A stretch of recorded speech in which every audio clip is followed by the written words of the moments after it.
Welcome back to Sarkis Unlocked. Today we have Mackenzie Cormier of the Cormier sisters, and we're going to learn all about siblings working together, new construction and development, and how the power team works within a power team. I am so excited to have the second Cormier sister, Mackenzie Cormier, back. You and your sister are a power team. You've been with the Sarkis team for under a year now. And you guys have made some noise. And when I mean I am beyond impressed by the work you guys have accomplished in such a short time on this team. I can take a little credit, but I can't take it all. You guys work very hard, and you've had a lot of real estate mentors and people in your lives before you even really started selling real estate. So tell me a little bit about where you come from, where you're at today, and let's get to know you a little better. Sure. Yeah. So I grew up in Andover. I'm one of three girls. I'm the oldest sister. Wow. We're all really close, though. So Leah, my middle sister, who's been on the podcast, she is about 2.5 years younger than me, and then my youngest sister, Kaylee, is about 3.5 years younger than me. So we're all like super close in age. But growing up, Leah and Kaylee were definitely a little bit closer just because they're Irish twins. So they were one school grade apart. I was like 3 above Leah. But we all get along really well. And we So have like you're the older sister. Yes, I'm the oldest. So a lot more like responsibility. I was the guinea pig, like had to do everything first, paved the path. But I loved being the oldest, so they definitely have it like a little bit easier than I had it, but that's okay. And growing up in Andover, your family basically was made up of developers, real estate investors. You've been around it for a long time. Yeah, definitely. My grandfather's been building for over 50 years. My dad kind of followed suit. He's done the same thing, my aunt as well. So I remember like before getting dropped off for school, if we didn't make the bus that day, my dad like stopping at 5 job sites along the way and like just yelling at the guys for, I mean, back then they probably weren't like on their phone, but it was like a flip phone then. But he was just managing like all the jobs. So like really from such a young age, I got such a good first look and had such like an insight that a lot of people, like it takes years to get that. For sure. So just like the terminology that I was able to pick up on when I did start in the business, it came so quick and natural, as opposed to a lot of that taking like, I would say it takes like a good even 2 years to really like get going. But I think I was just able to pick up on a lot of things like a lot faster, a lot quicker.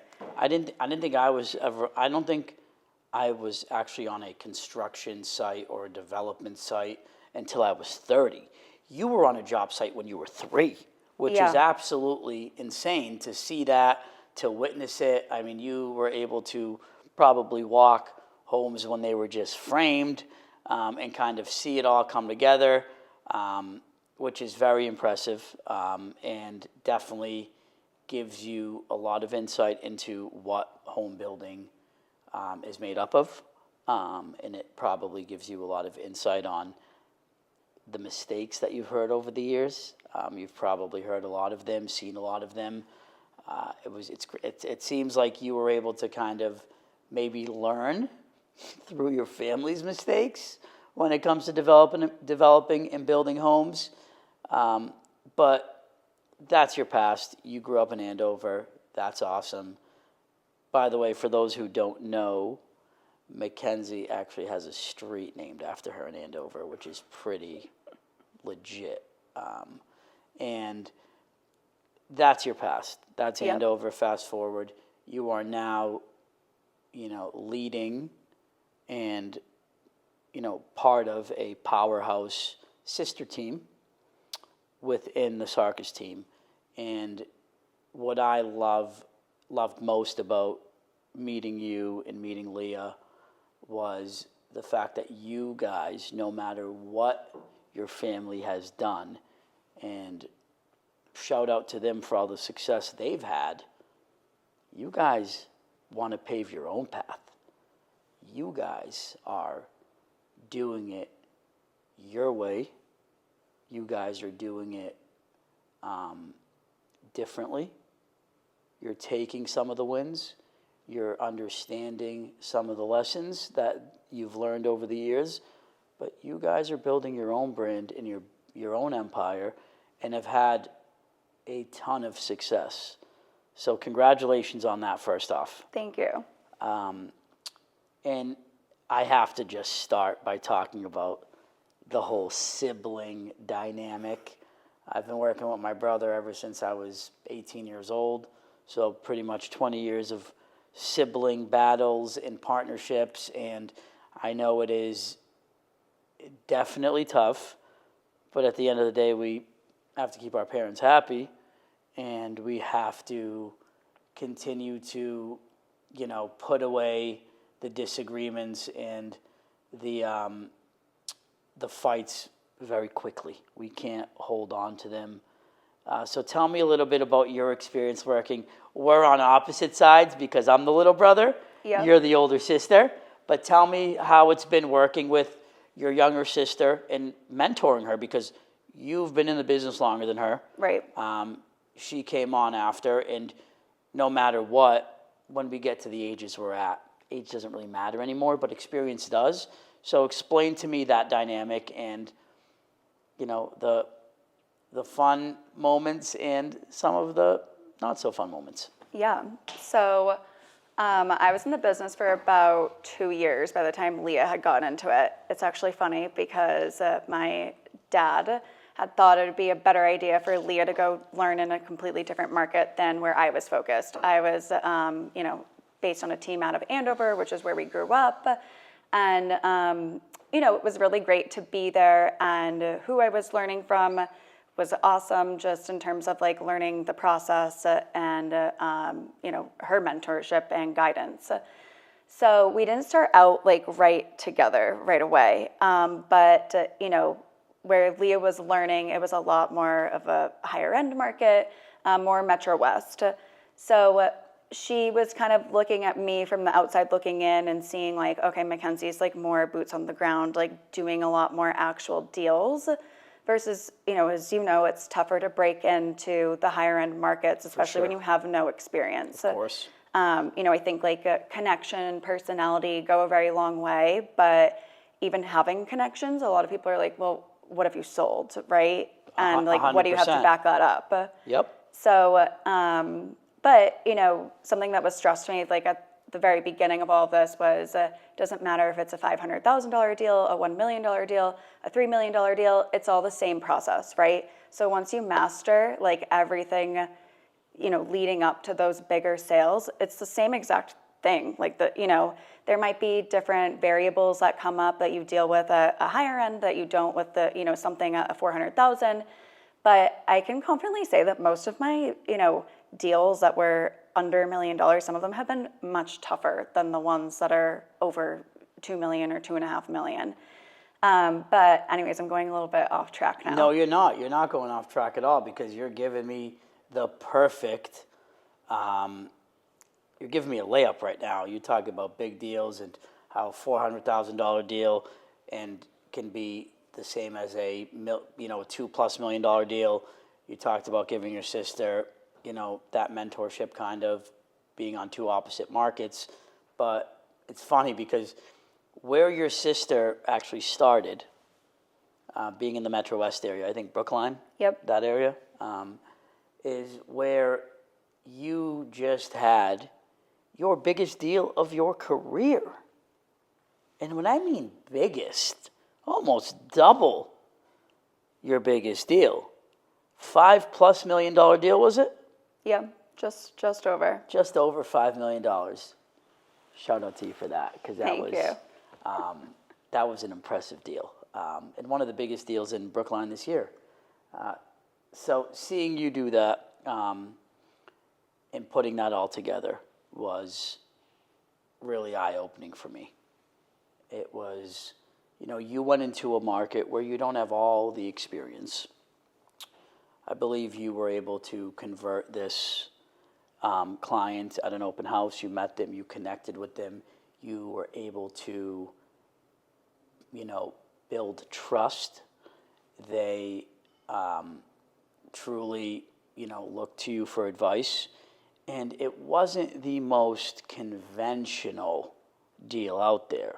I mean, you had to get creative. So it wasn't a cash close in 30 days situation, like waiving everything. Like, you had to get creative.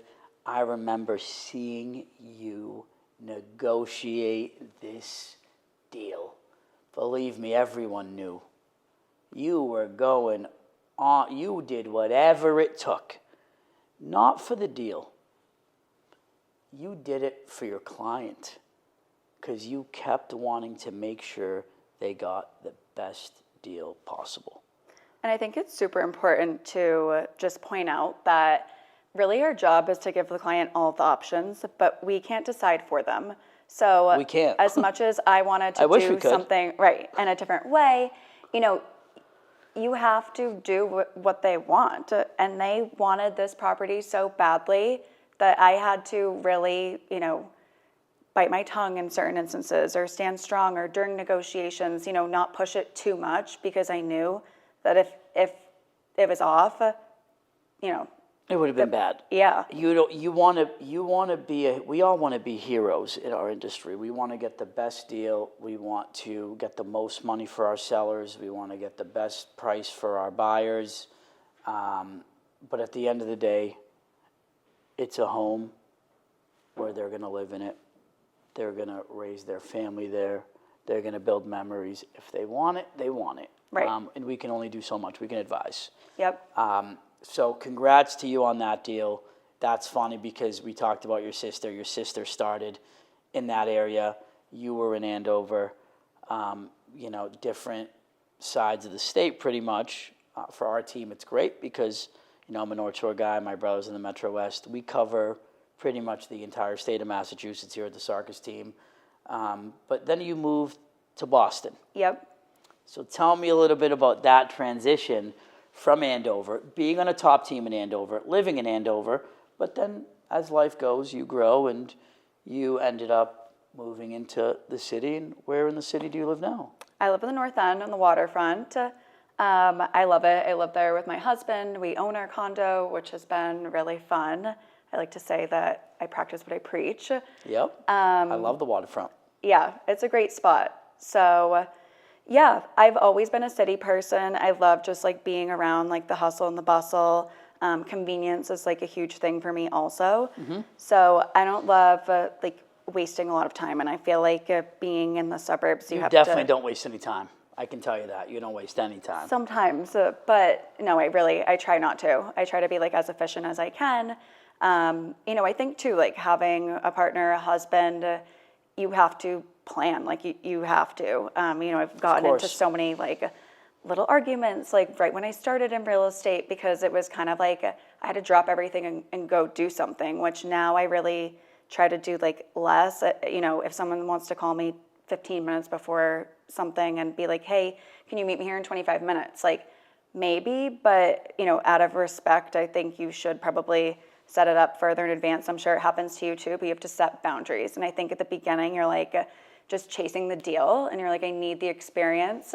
But as you keep going, you're like, I actually have a full day today. Like I can't just drop everything that I'm doing right now and go meet this person. And if they want to work with me badly enough or see what I have to offer, they're going to make it work.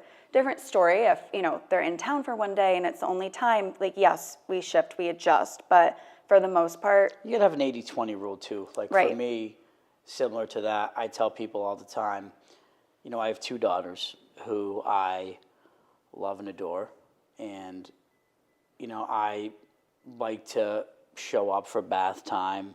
I love to show up for, bedtime, stories, all that. And even dinner before, and that whole like 6 to 8, 7 to 9 time frame, depending on how wired they are.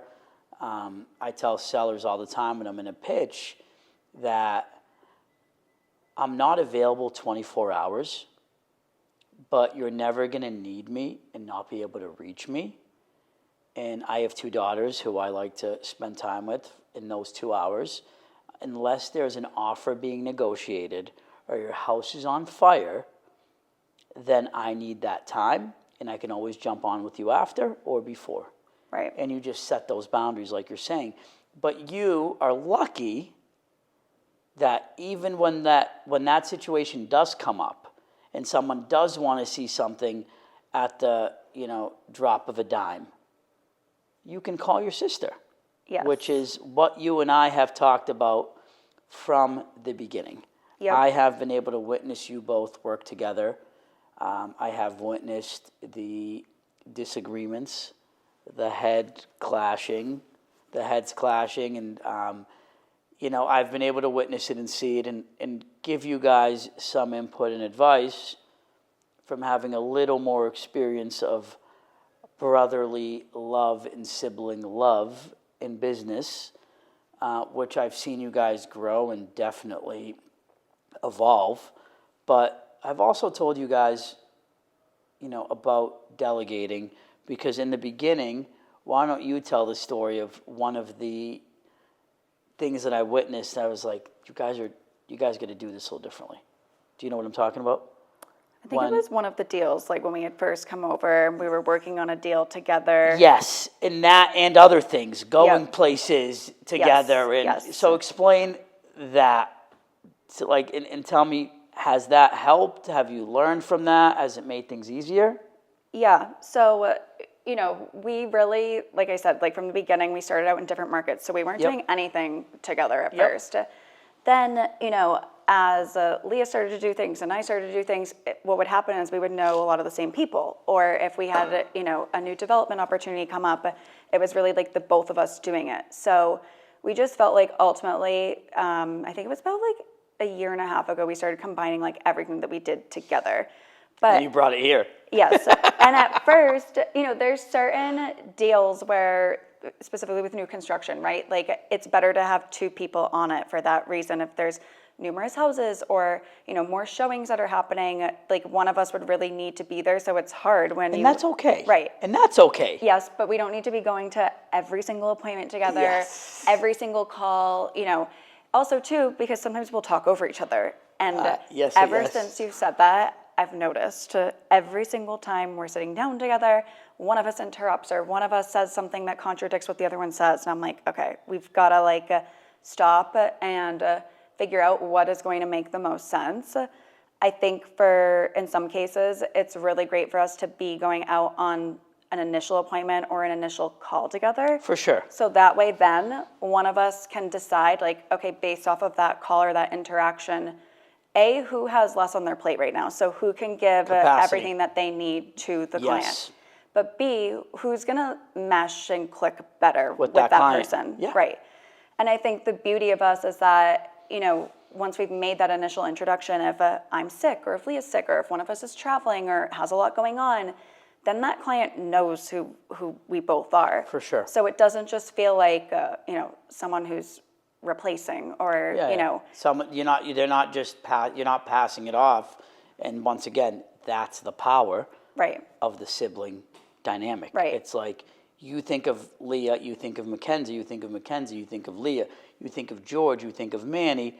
We have these similarities. We've been able to do this and learn from it and continue to get better. But it's crazy to see it because it brings me back to my first, couple years with Manny in real estate. And it's so true that you guys will mesh differently with clients.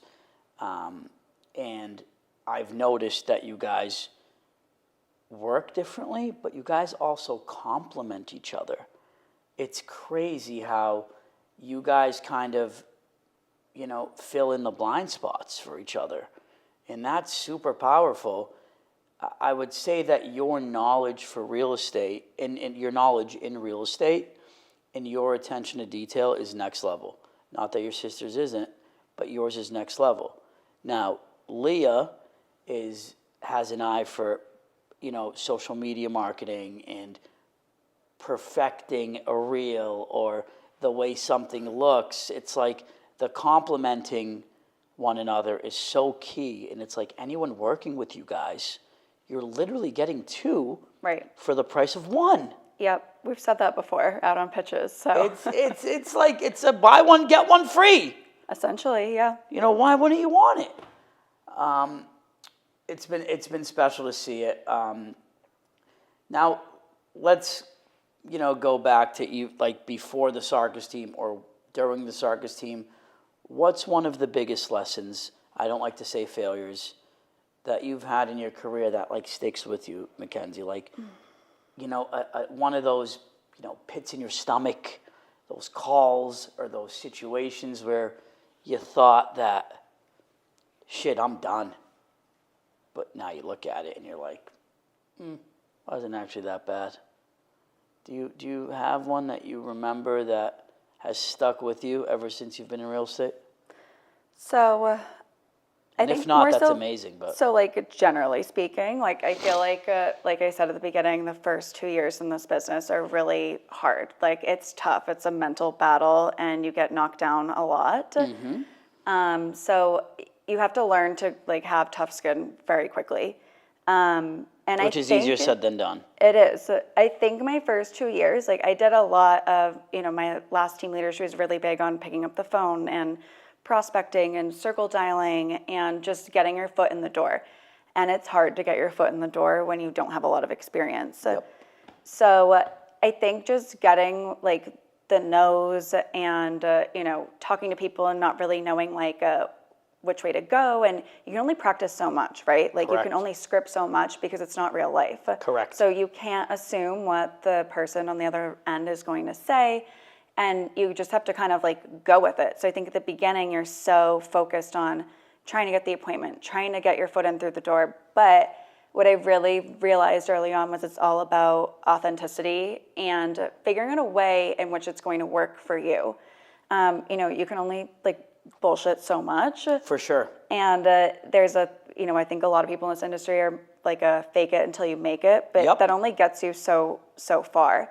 So I think for me, I can't really think back to a moment where, there's a lot of different instances or a lot of different deals I look back and it's like, okay, I could have improved on this or I could have improved on that. Because you're a perfectionist, though, which I told you, perfection doesn't exist. No. Perfection doesn't exist, and I think that's one thing that I've always said to you. It's like, just keep it moving. Right. Like, keep it moving. Like, it's all good. Yep. And, it's, for anyone that works with you or Leah, like, I mean, they're very lucky because of that, but at the end of the day, you have more than one client, and Exactly. you have to be able to spread yourself, no matter, even if it's 2, it could be 6 of you. It doesn't matter. Perfection doesn't exist. Are you doing everything you can do within your control in getting your clients the results that they need? And I think once I started to have more on my plate, like I've always been a huge believer in trusting my gut. Usually my gut is right. When I'm not right and when I haven't listened to it, that's when I feel like I'm in a situation where I'm like, oh, I wish I could go back and like do what I initially had felt was right.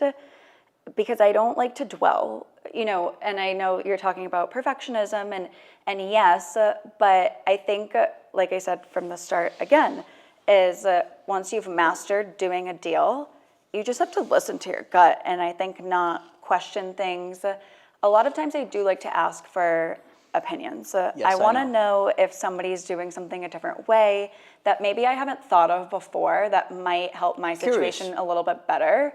There's always going to be like a what if or if there's a better way, and I think at the end of the day, in order to keep progressing and growing and doing more while also, taking care like of your client and the deal, you have to move with agility, right? Like speed, but not too quickly. So I think as I've had more on my plate, I've been listening to my gut a lot more, and it's been good, and it's been great. You've came to me so many times, and sometimes you're walking to the office and I see you coming, and the second you get in, because in the beginning I was answering some questions for you, but every question I would answer was usually the same answer that you had thought. So I want to save myself time and you time. So sometimes you'd walk in and I'd be like, whatever you're going to ask me, whatever you think is right, you're probably right. So just think about it, go do it, let me know how it goes. And it's usually, like you said earlier, your gut. And you usually are spot on. And listen, at the end of the day, we learn every deal is a lesson. Yep. You learn something new every single day. And Massachusetts doesn't even make it easier for you. They get a new law every single week now. So, I mean, shout out to NAR, shout out to the Greater Real Estate Board of Massachusetts, shout out to all you guys. We got you. Thanks for all the new laws. But no matter what, we learn something new every deal. But that's only because every person is different. Right. And I was just going to say, like, personalities are crazy. Yep. And it's speaking of personalities, you and Leah's personalities are different. You talked about who meshes better with who. Client expectations. And I've heard you on the phone, Mackenzie. I've heard you on the phone. I've heard you manage expectations. I know how organized you are.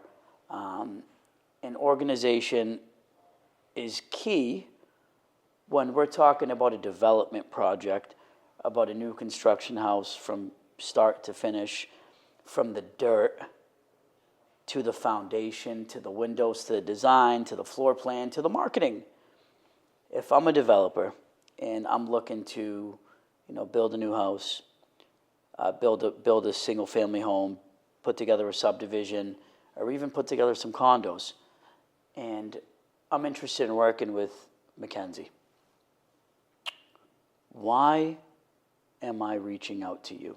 Aside from your background and the fact that you grew up in a family of developers, that doesn't matter. That doesn't exist. Why do I want to hire Mackenzie? And, what success have you had? What are some things you've seen over the years? Because you said earlier in the beginning it was tough. Mm-hmm. It's not as tough anymore.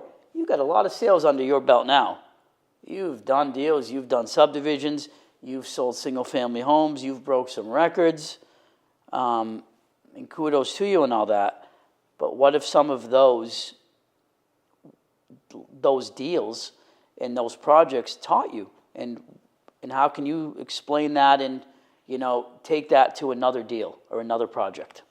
I think the biggest thing with the new development and construction is it's all dependent upon, who the builder is and how much experience they have. A lot of the ones that have been around for a really long time, they like to do things their way. So, as organized as Lee and I are, and suggestions that we have in terms of timelines, sometimes it's out of our control and sometimes it's out of the developer's control. For example, we have a project in Andover that he was supposed to start building houses already. It's going to be a 5-lot subdivision. It just got appealed by the neighbors. So it's probably not going to be for at least another 2 years. Thankfully, he has something else that has already been approved, like around the corner from where this project is. Mm-hmm. So he's going to be moving on to that. But I think, even... But like sometimes you talked about experience, right? Mm-hmm. And you talked about some developers have been doing it for a long time. Is that always a good thing?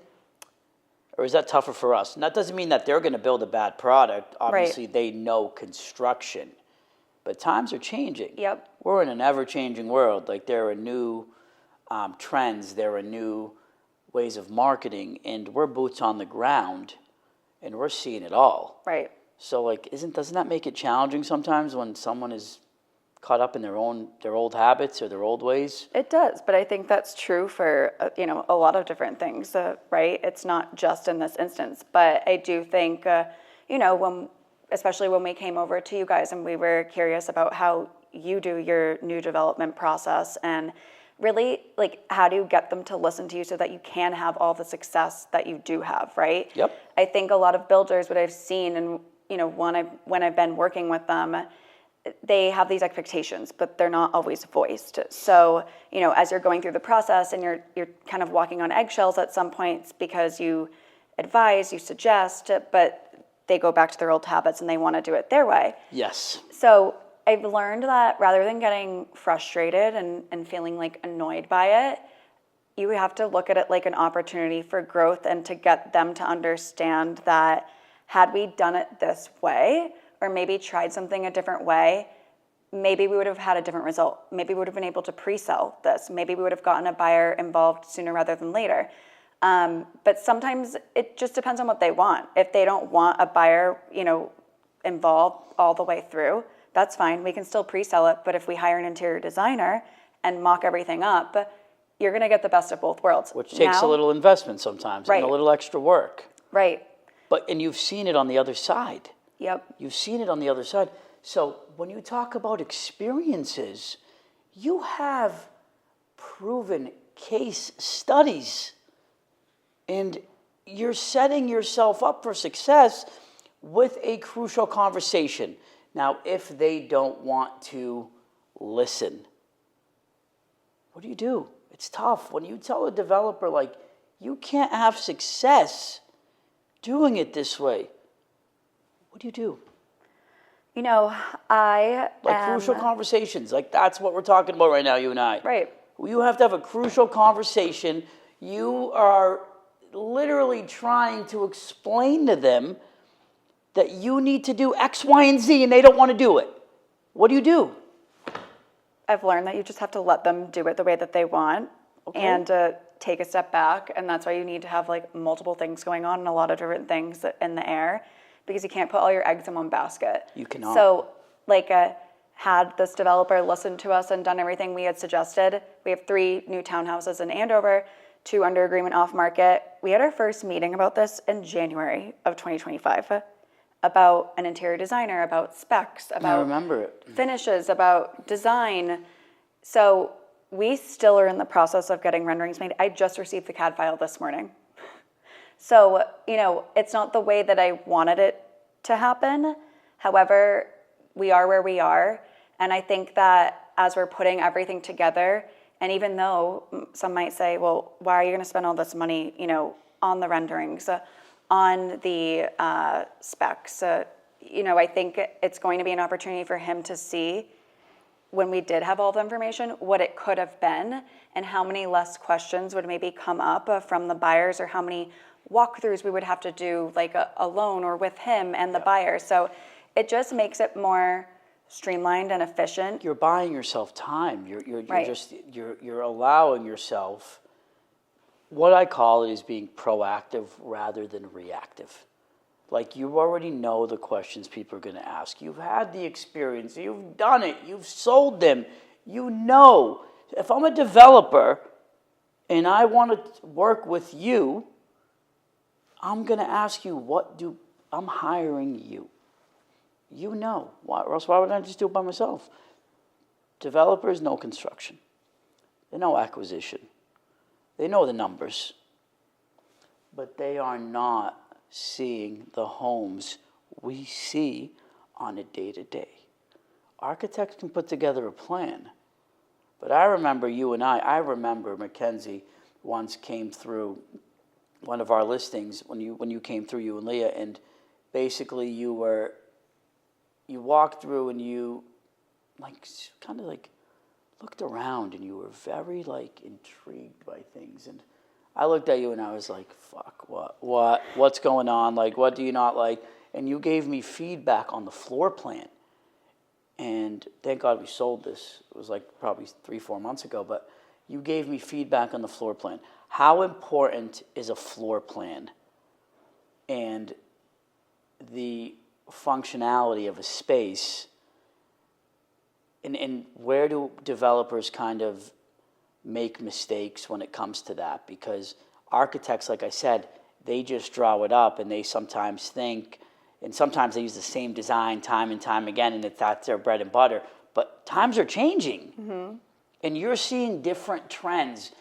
I mean, COVID changed a lot. Home offices, playrooms, first floor primaries for parents. What are you seeing, and how important are floor plans? Floor plans are probably the most important part. Facts. I think when you walk into a space and all you can focus on is this should have been here, this should have been there, or they should have thought of this, it's not a good start. It can be the difference between making more or losing on your profit. And I think that you should be taking risks, but I also think a lot of developers and sometimes new developers, or it actually doesn't even matter if they've been in the business for many years or if they're really like just starting out. I think getting the insight and knowledge from someone like us who's boots on the ground in the business day in, day out, and in terms of what our clients are seeing at those price points and what they want, it's really important to listen to. I just walked through a new construction home the other day. It's not on the market yet. And the first thing that I thought of when I went upstairs was the bedrooms all feel tight. Like the master felt tight. And we walked through that together, didn't we? Yep. Yeah. Yep. We walked through that together. But I right away thought about it. I said, well, maybe you can combine this and do this. But like the crazy thing is, Mackenzie, I walked through it. And I didn't think that when I walked through it. But then I met you there. And you mentioned it. And then I was like, wow, she's actually right. Which is the whole point of having different opinions, different point of views, a different set of eyes on something, which is great. And that's what makes us working together so beneficial to a developer. Because you might, at the end of the day, I said it earlier, first construction site I ever went on when I was 30 years old, you were there at 3. So you've seen things I don't even see. I might be the team leader. I might sell what I sell. But when it comes to construction and development, I mean, you have the experience many people don't have. But the floor plan, in my opinion, you were spot on. So we talked about the development aspect of things and construction, some of your experiences. You moved into the city from Andover. And I remember you came to me and you said that you see a trend. People moving from Andover into the city, people moving from the city to Andover. Right. There's always been this perception to some of these suburb homeowners that they have to hire a local broker. You know how I feel about that. How have you been able to pivot and parlay living in the city and also selling in the suburbs? And how has that been for you? Yeah, so, I did start on a local team, which was really great. But I found that I was really only able to get business in the area that we were local to. Going outside, even to different suburbs where the name wasn't as big, it was still hard. But what I noticed was if they were out of Boston and if they didn't really have a lot of sales in that area, they were still able to win or get that listing. I think something I realized was, someone like me. Yes, but I think you saw me get some listings in Andover and other suburbs, and I wasn't a local broker. Right. But you can actually do more if you're not focused on one area, because we're lucky in Massachusetts. You can get from one part of the state to the other in 45 minutes. Right. What I noticed is that a lot of the buyers are coming from the city. And even when I was on a local team and, selling someone's house, whether they were going to a second home that they already own, going down to Florida, or if they were downsizing and going into the city, was that a lot of the buyer pool, they were younger, they were first-time buyers, or they had already owned a condo, and their family was growing, so they needed the more space.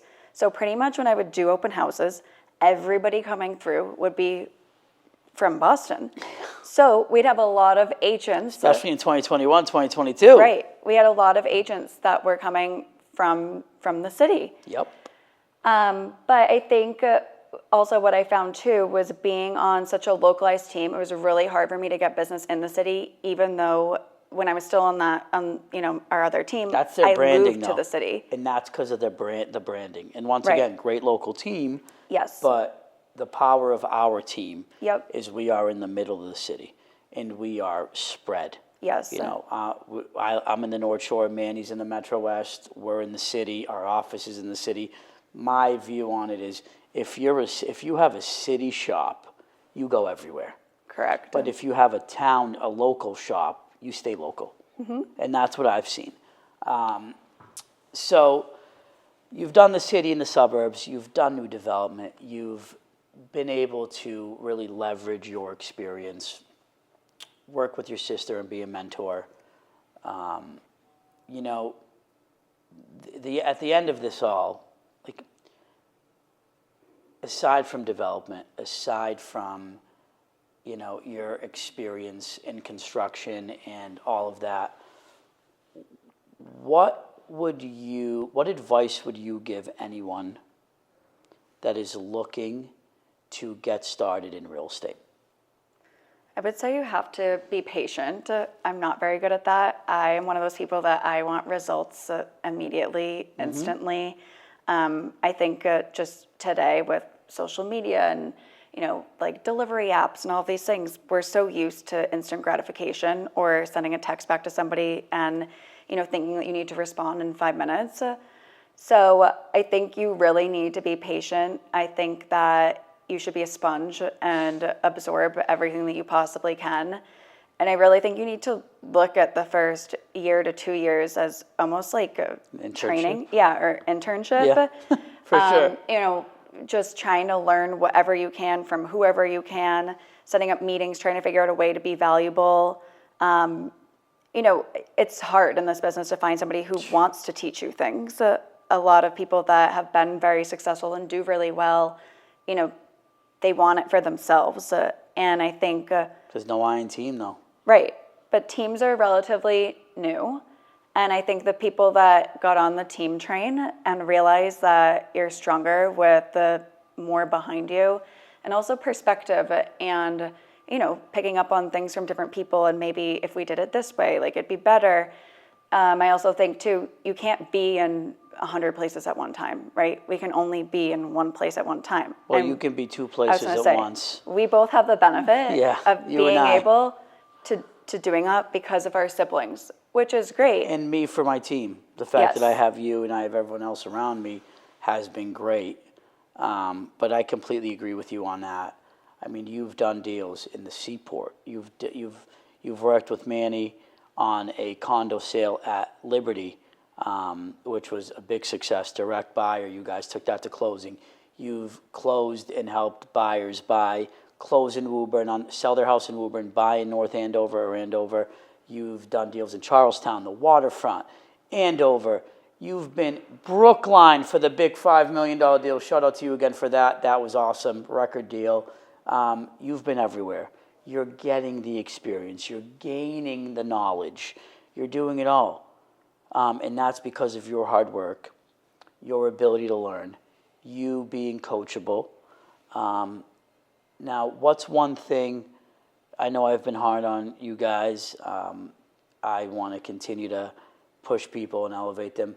What's one thing that you've learned or feel that we've been able to help you with at the Sarkis Team? Honestly, I think just focusing on what's important is maybe like the biggest one. I think, like we've talked about, Leah and I get hung up on details or small things sometimes, but dividing and conquering and understanding the importance of that and just also the power behind that has been huge. And what about prospecting? How do I feel about prospecting? That we should definitely be doing it more. Yep. I will say, like, I am very good at matching people with properties or thinking a little bit outside the box, but it's when you get busy that then kind of you pull back in certain areas. But even if you're not doing the amount of texts or calls or emails that you want to do, as long as you're doing something, I think it's better than doing nothing. Correct. Because we all have days and they shift, and as much as you try to time block, there's some things that are just out of your control, and because the phone rings. Right. And if a client rings, duty calls. But it's all about working, finding time to work on the business versus in the business. Yep. Everyone's good at working in the business when times are great. But you have to find those windows. And I always like to say it like there's times of the year where we know we're going to get slow. And we know that the phone's not going to ring. People aren't dying to look at properties, during December, January, February. And I know it's the holidays. I know the summers get slow and people want to go away. But I always look at it, that's opportunity to work on your business. I'm not saying every day there needs to be some work-life balance, but that's what's very important. And I know I've said that to you guys, and you're doing a phenomenal job. You and Leah, you being, the mentor to your sister, and then both of you becoming, a powerhouse together has been amazing to watch. I think you're having your best year in real estate since you guys have started. And that's a testament to who you guys are, your work ethic, and your relentless drive. And I mean, you're flirting with 40 right now. Yeah, I know. I said to Leah, I was like, we need to do like at least 10 more million. You're flirting with 40. You got about a month and a half to get something under. I love the fact that you're having your record year. The first year you joined us, we've been able to help each other. I look forward to seeing you guys hit 100 million, and I think it's possible. I think you guys want it. I think you get it. So thanks for being part of this team, and thanks for being here today. Thank you. Awesome.